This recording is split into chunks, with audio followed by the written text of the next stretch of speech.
Hello everyone and good morning. My name is Vivek Sharma and today we're going to discuss about the most important issues of the day. The first article that we have to discuss here is about election commissioners. Second article environment से related है, tiger disposal के बारे में we will be discussing.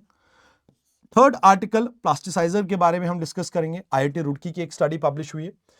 Then prelims point of view से we will be talking about Rashtrapati Bhavan के invitation box में 5 GI product को हम यूज कर रहे हैं.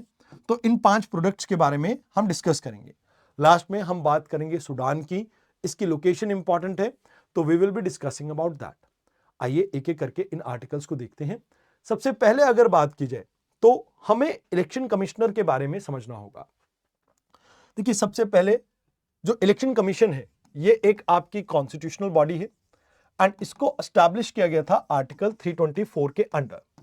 अभी एक्चुअल में जो अपॉइंटमेंट प्रोसेस है उसमें क्या होता है, एक सिलेक्शन कमेटी होती है. इस सिलेक्शन कमेटी के अंदर आपके 3 मेजर लीडर्स आते हैं. प्राइम मिनिस्टर होते हैं, लीडर ऑफ ओपोजिशन लोकसभा होते हैं आपके, एंड उसके अलावा यूनियन कैबिनेट मिनिस्टर. अब देखिए वैसे एक्चुअल में जो सुप्रीम कोर्ट की 2023 मार्च में वर्डिक्ट आई थी उसके अकॉर्डिंगली यहां पर यूनियन मिनिस्टर की जगह पे आपके सीजीआई होने चाहिए थे. बट आपका जो अपॉइंटमेंट एक्ट है इसके अंदर गवर्नमेंट ने 2023 में ही चेंज किया, अमेंडमेंट किया, और इसके बाद यहां पर सीजीआई को रिप्लेस कर दिया गया यूनियन मिनिस्टर के थ्रू. अब यहां इसी एक्ट के अंडर एक और कमेटी बनाई जाती है जिसको हम सर्च कमेटी के नाम से जानते हैं. अब सर्च कमेटी को हेड करते हैं आपका मिनिस्टर ऑफ लॉ जो है वो हेड करेंगे. एंड इसके अलावा यहां पर आपको याद रखना है कि 2 और एडिशनल चीफ सेक्रेटरी या ज्वाइंट सेक्रेटरी लेवल के पर्सन और होंगे. अब ये 5 नाम देंगे. इन 5 नाम को बाद में सर्च कमेटी देखेगी. सिलेक्शन कमेटी इसके अलावा भी नाम ले सकती है, बट ये फिर रिकमेंड करेंगे आपके प्रेसिडेंट को और प्रेसिडेंट इन्हें अपॉइंट करते हैं. अब प्रेसिडेंट के अपॉइंटमेंट के बाद ये 6 साल या 65 साल की उम्र दोनों में से जो भी पहले होता है तो वहां पर रिटायर हो जाएंगे. रीअपॉइंटमेंट के चांसेस यहां पर आपके पास नहीं है. रीअपॉइंटमेंट नहीं होती है ताकि हम इंटीग्रिटी इस इंस्टीट्यूशन की मेंटेन कर सकें. In addition to this what is the responsibility given to them. तो आपको यहां पर समझना है इलेक्टोरल रोल को तैयार करना इनकी ड्यूटी है. इलेक्शन को कंडक्ट करवाना, कौन कौन से इलेक्शन, आपके प्रेसिडेंट के इलेक्शन को ये कंडक्ट करवाते हैं, वाइस प्रेसिडेंट के इलेक्शन को ये कंडक्ट करवाते हैं, स्टेट लेजिस्लेटिव असेंबली और पार्लियामेंट के इलेक्शन को भी यही कंडक्ट करवाते हैं. तो ये इनके कुछ इंपॉर्टेंट फंक्शन है. बट इसके अलावा आर्टिकल 325 ये कहता है कि भाई आप डिस्क्रिमिनेट नहीं कर सकते हो R²CS के बेसिस पे, यानी रिलीजन, रेस एंड कहीं ना कहीं कास्ट और सेक्स के बेसिस पे आप डिस्क्रिमिनेट नहीं कर सकते हो. आर्टिकल 326 बात करता है कि जैसे 18 साल से ऊपर का कोई भी बच्चा है या बच्ची है वो वोट कर सकता है. वोटिंग राइट के बारे में बात करता है, कॉन्स्टिट्यूशनल राइट बन जाता है ये आपका. आर्टिकल 327 आपकी पार्लियामेंट को पावर देता है कि पार्लियामेंट यहां पे लेजिस्लेट कर सकती है पार्लियामेंट से रिलेटेड इलेक्शन को लेके और स्टेट लेजिस्लेचर से रिलेटेड इलेक्शन को लेके. आर्टिकल 328 ये आपका इंपावर करता है स्टेट लेजिस्लेचर को कि वो लेजिस्लेट कर सकते हैं स्टेट के इलेक्शंस को लेके. एंड देन आर्टिकल 329 ये आपकी बात करता है कि भाई अगर इन केस आप जुडिशरी को सोचे कि वो इंटरफेयर कर सकते हैं इलेक्टोरल मैटर में तो उनको प्रोहिबिट करता है. तो these are the things that you have to keep in mind. Now अगर हम बात करते हैं इनकी ऑफिस के टर्म एंड कंडीशन की तो that is similar to the supreme court के जजेस के. तो यहां पर याद रखना कि चीफ इलेक्शन कमिश्नर और इलेक्शन कमिश्नर की जो सैलरी है और जो बाकी चीजें है बेनिफिट वो सुप्रीम कोर्ट के जजेस जैसी ही है. And in addition to this आपको यह भी याद रखने की जरूरत है कि जब हम बात करते हैं इलेक्शन कमीशन की तो एक्चुअल में ये एक सिंगल मेंबर बॉडी थी. पहले 1989 से पहले तक ये सिंगल मेंबर बॉडी थी और जब एज को 21 से घटाकर 18 किया गया था इलेक्शन एज, वोटिंग एज को, तो उस समय यहां पर हमने 2 एडिशनल मेंबर्स को और ऐड किया था. तो these are the things that you have to keep in mind. अब देखो ये पूरे सिलेक्शन प्रोसेस के अंदर कुछ कमियां हैं जो आपको यहां पे समझने की जरूरत है. देखो समझने की जरूरत यह है कि क्या प्रॉब्लम होगी कि अगर अपॉइंटमेंट में बहुत सारा एग्जीक्यूटिव का डोमिनेंस देखने को मिलेगा. तो पहली चीज तो पॉलिटिसाइजेशन हो सकता है इस पूरे इंस्टीट्यूशन का और अपॉइंटमेंट का, कि भाई जो पॉलिटिकल पार्टी को पर्सन पसंद है उसकी यहां पर अपॉइंटमेंट होती हुई दिखेगी. बट यस, उसके साथ साथ ये जो सर्च कमेटी बनाई है, इसका बेनिफिट ये मिलेगा कि ट्रांसपेरेंसी आपकी और ज्यादा इंक्रीज होगी एंड सिलेक्शन के लिए एक ब्रॉड आप अरीना को यहां पर सर्च कर सकते हैं। मोर ओवर, कहीं ना कहीं आज की डेट में भी लीगली इस पूरी जो यूनियन मिनिस्टर को ऐड किया गया है, इस बात को कोर्ट में चैलेंज किया गया, इसकी कोर्ट में वैलिडिटी को चैलेंज किया गया। अब देखने वाली बात यह है कि क्या इसका असर रहता है, सुप्रीम कोर्ट की क्या वर्डिक्ट आती है, वो देखने वाली बात है। अब यहां पर आपको करना क्या है, अगर आपको और ज्यादा इलेक्शन कमीशन को स्ट्रेंथन करना है तो जुडिशियल ओवरसाइट को और ज्यादा बेटर करना पड़ेगा।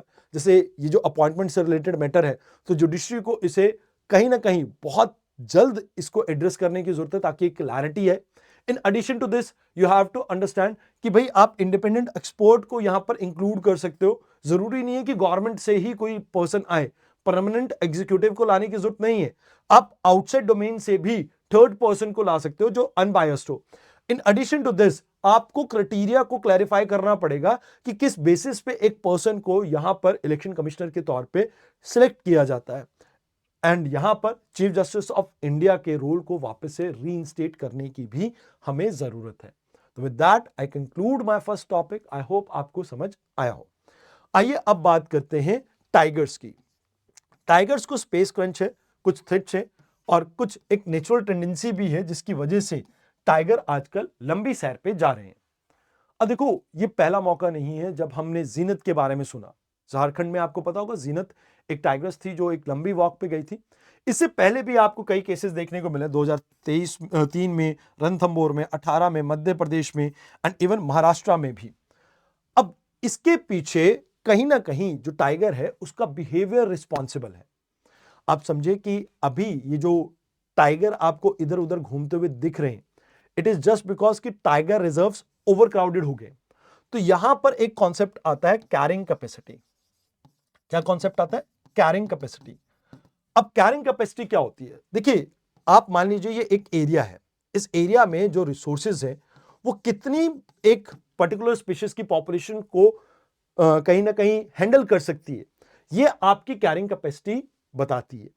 अब जब एक टाइगर रिजर्व की बात करें, वहां पर tiger population beyond carrying capacity आपकी इंक्रीज होती है, यानी फूड के लिए क्रंचेस आएंगे एंड कहीं ना कहीं टेरिटरी के क्रंचेस आएंगे, तो उस केस में आपको टाइगर्स की मूवमेंट बाहर की तरफ दिखती है। तो मतलब ये टाइगर की जो मूवमेंट है वो जरूरी नहीं है सिर्फ एक इस रीजन की वजह से, कैरिंग कैपेसिटी की वजह से देखने को मिल रही हो, बट इसके एडिशन में फूड के लिए भी हो सकती है, मेट के लिए भी हो सकती है और स्पेस के लिए भी हो सकती है। अब यहां आपको यह समझना होगा कि जनरली ऐसी टेंडेंसी क्यों देखने को मिलती है। पहला रीजन है, जो टाइगर्स हैं वो अपनी टेरिटरी को मार्क करते हैं। अब ये जो यंग मेल होते हैं, जो नए टाइगर्स होते हैं, बच्चे टाइगर, यंग टाइगर, इनमें एक प्रॉब्लम ये आती है कि भाई वो अपने डोमिनेटिंग मेल जो उनके फादर हैं उनकी टेरिटरी से बाहर जाके अपनी टेरिटरी को एस्टैब्लिश करने की कोशिश करते हैं। तो पहला रीजन तो यही हो जाता है। दूसरा रीजन, जैसा मैंने कहा कि पॉपुलेशन बढ़ रही है, कैरिंग कैपेसिटी आपकी ब्रीच हो रही है, उसकी वजह से आपको प्रॉब्लम देखने को मिल रहे हैं। क्योंकि जैसे अगर आप अंदाजा लगाइए, रणथंबोर में आपकी कैपेसिटी 56 टाइगर की है और अभी 77 टाइगर वहां पर हैं, तो कहीं ना कहीं फूड के लिए वहां पर क्रंचेस आएंगे, तो प्रॉब्लम रहती है कि वो वहां से बाहर निकलेंगे। फिर यहां पर जो आपका रीलोकेटिंग प्रोग्राम्स है वो कहीं ना कहीं इतनी ज्यादा रूम नहीं देता कि वो वहां पर जाके एडजस्ट कर सके, वो भी एक प्रॉब्लम है। एंड मैटरनल प्रोटेक्शन अगर हम बात करें, वो भी एक रीजन है कि भाई टाइगर्स जो है अपने बच्चे को प्रोटेक्ट करना चाहती है, जो उसका डोमिनेटिंग पार्टनर था उसकी डेथ हो गई है उसके बाद, तो उस वजह से भी यहां पर टाइगर की मूवमेंट आपको देखने को मिल सकती है। अब ये तो कुछ रीजन हो गए क्यों टाइगर एक जगह से दूसरी जगह पर जाता है, बट इसके क्या इंपैक्ट हो सकते हैं? जैसे ह्यूमन एनिमल कॉन्फ्लिक्ट आपके इंक्रीज हो सकते हैं। ये एक मेजर प्रॉब्लम है जहां पर ना केवल टाइगर की लाइफ को थ्रेट है, बट ह्यूमंस की लाइफ को भी यहां पर आपका थ्रेट रहेगा। In addition to this genetic diversity increase होती है, जैसे मीटिंग होगी अलग अलग एरिया के जो टाइगर्स हैं उनके बीच में, तो जेनेटिक डाइवर्सिटी इंक्रीज होगी, तो टाइगर्स में लाइक आपको जेनेटिक मेकअप्स में एक स्ट्रॉन्ग करेक्टर देखने को मिलेगा, तो वो आपको यहां पर कहीं ना कहीं अच्छा चीज देखने को मिलेगी। अब एक टाइगर दूसरी टेरिटरी में जाएगा तो वहां पर जाके दूसरे टाइगर के साथ उसके क्लैशेस हो सकते हैं, तो ओवरक्राउडिंग भी हो सकते हैं, तो वो एक प्रॉब्लम देखने को मिलेगी। बट यहां सबसे बड़ी जो इंपॉर्टेंट बात है कि हमें वेरियस टाइगर प्रोटेक्टेड एरियाज को कनेक्ट करने की जरूरत है, ताकि टाइगर, क्योंकि एक बड़ी टेरिटरी को वो रूल करता है, तो उसको यहाँ पर प्रॉपर एक एरिया मिल सके जहां पर वो इजिली पीसफुली अपना रह सके। बाकी क्लाइमेट चेंज भी इसके लिए रिस्पॉन्सिबल हो सकता है, क्योंकि क्लाइमेट चेंज की वजह से फूड अवेलेबिलिटी और वाटर अवेलेबिलिटी कई बार आपकी डिक्लाइन करती है, वो भी एक प्रॉब्लम आपकी यहाँ पे हो सकती है। तो अभी हमारे सामने सबसे बड़ा प्रॉब्लम क्या है कि ये जो डेवलपमेंटल प्रोजेक्ट्स चल रहे हैं, जैसे फॉर एग्जांपल आपका लैंड यूज पैटर्न चेंज हो रहा है कि भाई एग्रीकल्चर के अंदर फॉरेस्ट एरिया को हम कन्वर्ट कर रहे हैं, एंड ऐसे ही वेरियस एरियाज में आपको देखने को मिल रहा है कि जैसे विलेजेस बहुत ज्यादा क्लोज प्रॉक्सिमिटी में है आपके नेशनल पार्क्स या टाइगर रिजर्व के, तो उन एरियाज में आपको प्रॉब्लम ज्यादा देखने को मिलती है। उनमें कहीं ना कहीं ह्यूमन एनिमल कॉन्फ्लिक्ट आपके इंक्रीज हो सकते हैं, एंड साथ के साथ इंफ्रास्ट्रक्चर बैरियर है हमारे पास, क्योंकि देखो कनेक्टिविटी में सबसे बड़ी प्रॉब्लम क्या आती है, जो डेवलपमेंटल प्रोजेक्ट्स है जैसे रोड्स हो गए, रेलवेज होगी, एंड इवन जो कनाल सिस्टम हमने डेवलप किया है वो यहां पर प्रॉब्लम करेंगी। तो इन सभी प्रॉब्लम्स को कहीं ना कहीं हमें एड्रेस करने की जरूरत है यहां पे, ताकि हम ये इंश्योर कर सकें कि टाइगर की पॉपुलेशन बेटर मैनेज हो इंडिया के अंदर। तो यहां पर आपको सबसे पहले टाइगर के रिलोकेशन और हैबिटेट मैनेजमेंट के ऊपर फोकस करना पड़ेगा, इन द सेंस कि आपको एक्सपैंड करना पड़ेगा। भाई इनको जो एरिया दे रखा है, पॉपुलेशन इंक्रीज हो रही है, तो कहीं ना कहीं आपको यह भी इंश्योर करना पड़ेगा इनका जो एरिया है, कंजर्व्ड एरिया, आप उसको यहां पर इंक्रीज करो। प्रॉपर आपको टाइगर की मॉनिटरिंग एंड ट्रैकिंग करनी पड़ेगी ताकि ह्यूमंस के लिए ये थ्रेट ना क्रिएट करे। इवन आपको वाइल्ड लाइफ कॉरिडोर्स को डेवलप करने की जरूरत है ताकि दो प्रोटेक्टेड एरियाज को आप आपस में कनेक्ट कर सकें, एंड यहां पर आप कोशिश कर सकते हैं जैसे फेंसेस वगैरह को बिल्ड करके आप कॉन्फ्लिक्ट मिटिगेशन के ऊपर फोकस कर सकते हैं। मोर ओवर आप कहीं ना कहीं वार्निंग साइन या वार्निंग सिस्टम आप जनरेट कीजिए, जिससे लोगों को अवेयर किया जा सके कि ऐसी कोई प्रॉब्लम अभी एग्जिस्ट कर रही है, and stay inside your home during the night time. तो ये चीजें आप यहां पर कर सकते हैं।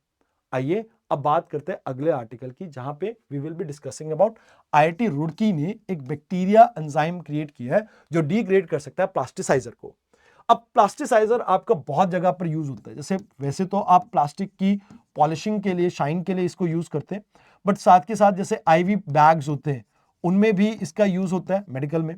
देन आपके जो लाइक लड़कियां जो प्रोडक्ट यूज करती हैं कॉस्मेटिक के, उसमें भी यूज होता है, फ्रेग्रेंस में भी यूज होता है, इवन कंस्ट्रक्शन में फ्लेक्सिबिलिटी देने के लिए भी इनका यूज होता है, एंड एग्रीकल्चर में जो ड्रिप इरिगेशन या बाकी जगह पर आप प्लास्टिक पाइप्स का यूज करते हो तो वहां पर भी इसका यूटिलाइजेशन है। तो प्लास्टिसाइजर आपका एक ऐसा केमिकल है जो फ्लेक्सिबिलिटी और ड्यूरेबिलिटी प्लास्टिक की इंक्रीज करता है with addition to sign.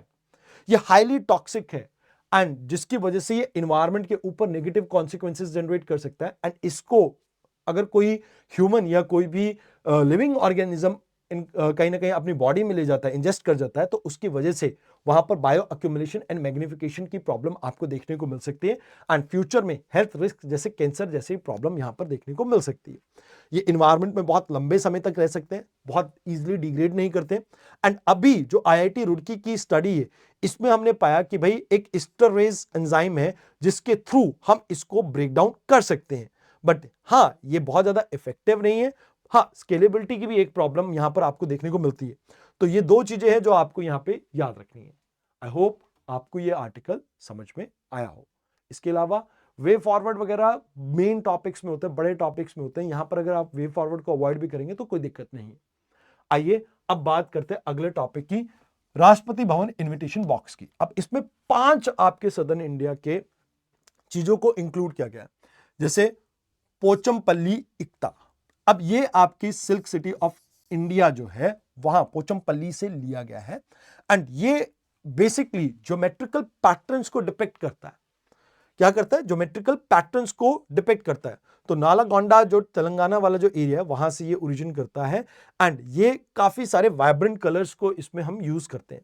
Then कलमकरी on bamboo, ये बेसिकली दो टाइप की होती है। एक होती है जिसमें आप हैंडक्राफ्ट करते हैं, दैट इज श्री कलाहस्ती, एंड दूसरी होती है जिसमें आप ब्लॉक प्रिंटिंग करते हैं, दैट इज मछलीपट्टनम। तो ये दोनों ही आपके, आप ये मान के चलो कि एक फैब्रिक के ऊपर नेचुरल डाइज के थ्रू आप कलरिंग करते हैं, एक डिजाइन क्रिएट करते हैं, दैट इज देयर। देन यहां पर एक तो इतिको पक्का टॉय, अगर इसकी बात करें, ये सॉफ्टवुड से बना हुआ आपका टॉय है, जैसे बच्चों के खिलौने होते हैं ना, वो वैसा सा खिलौना।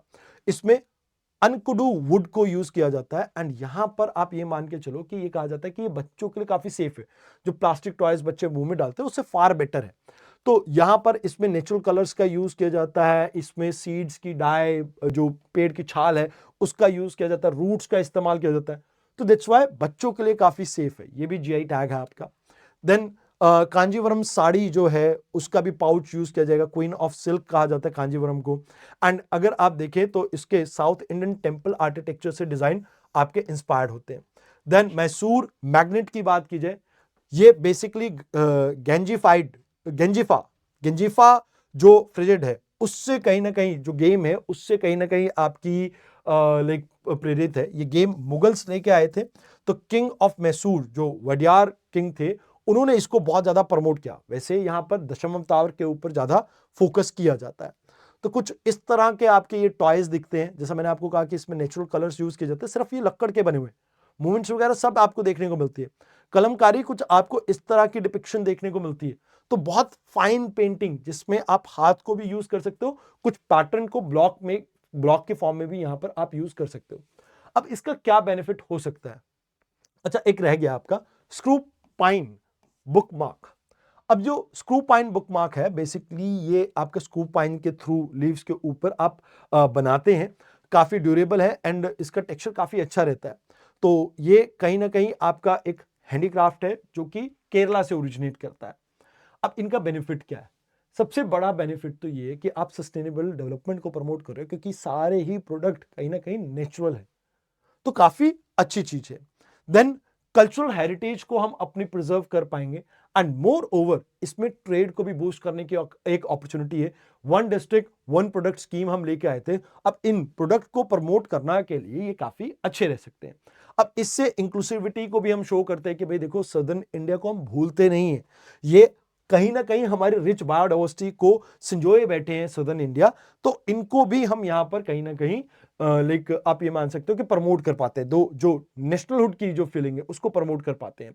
मोर ओवर इसके साथ साथ आप आर्टिजन को भी किसी ना किसी तरह से एक पॉजिटिव इंपैक्ट देंगे। अगर इन्हें प्रमोट किया जाएगा तो इनकी मार्केट में वैल्यू बढ़ेगी, डिमांड बढ़ेगी एंड इससे कहीं ना कहीं आप इनके लाइवलीहुड को सपोर्ट प्रोवाइड कर पाएंगे। तो this was the thing that you have to keep in mind in this article. Now let's talk about the Sudan.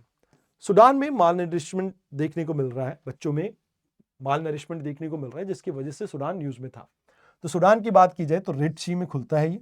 इसके नॉर्थ में इजिप्ट आता है और अगर नॉर्थ वेस्ट की बात की जाए लीबिया, वेस्ट में चैड, फिर साउथ वेस्ट में आपको अफ्रीकन रिपब्लिक देखने को मिलता है, सेंट्रल रिपब्लिक। देन साउथ में सूडान, ईस्ट में इथोपिया एंड इरिट्रिया देखने को मिलता है एंड आपका दिस रेड सी। यहां पर एक इंपॉर्टेंट एरिया दारफुरू जिसको आप याद रख सकते हैं। इसके अलावा ये वेस्ट व्हाइट नाइल और ब्लू नाइल यहां पर आके मिलती है खार्तूम एरिया में, और खार्तूम इनकी कैपिटल सिटी भी है। तो नाइल रिवर इससे फ्लो करते यहीं पर आके मिलती है। ये आपको यहां पे याद रखना है। हो सकता है इनमें से किसी इंफॉर्मेशन के बारे में आपको प्रीलिम्स में पूछ लिया जाए। तो these are the things that we have to discuss in this part. I hope आपको लेक्चर अच्छा लगा हो। आज के लिए इतना ही था। धन्यवाद।